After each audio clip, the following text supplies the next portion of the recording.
नरक के 3 द्वार होते हैं, वासना, क्रोध और लालच।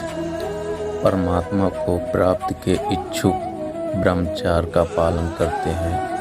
एक ज्ञानवान व्यक्ति कभी भी कामुक सुख में आनंद नहीं लेता है। कोई भी इंसान जन्म से नहीं बल्कि अपने कर्म से महान बनता है।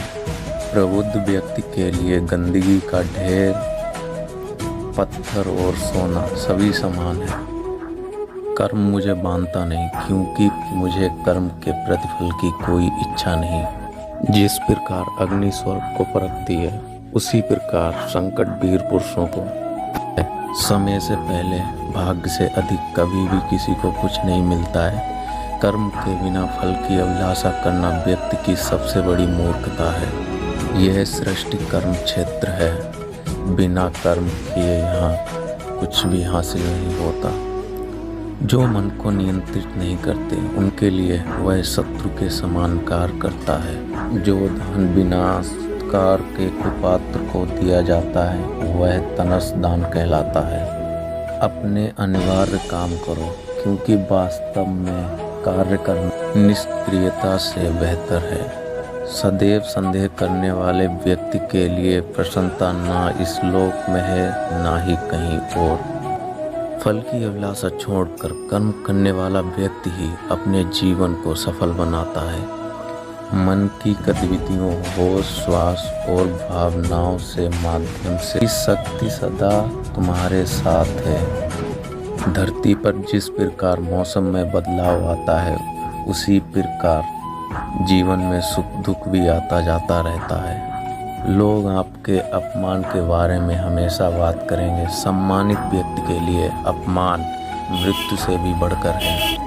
आत्मज्ञान की तलवार से अपने हृदय से अज्ञान के संदेह को काट कर अलग कर दें। उठो, अनुशासित रहो। सफलता जिस ताले में बंद रहती है, वह 2 चाबियों से खुलती है। एक कठिन परिश्रम और दूसरा दृढ़ संकल्प।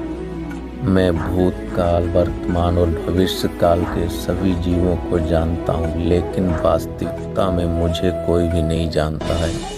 जो दान कर्तव्य समझकर बिना किसी संकोच के किसी जरूरतमंद व्यक्ति को दिया जाए, वह वास्तविक माना जाता है। जो व्यक्ति सुख तथा दुख में विचलित नहीं होता और इन दोनों में संभव रहता है, वह निश्चित रूप से मुक्ति के योग्य है। कर्म वह फसल है जिसे इंसान को हर हाल में काटना ही पड़ता है। इसीलिए हमेशा अच्छे बीज बोएं, ताकि फसल अच्छी हो। जिस तरह प्रकाश की ज्योति अंधेरे में भी चमकती है, ठीक उसी तरह सत्य भी चमकता है।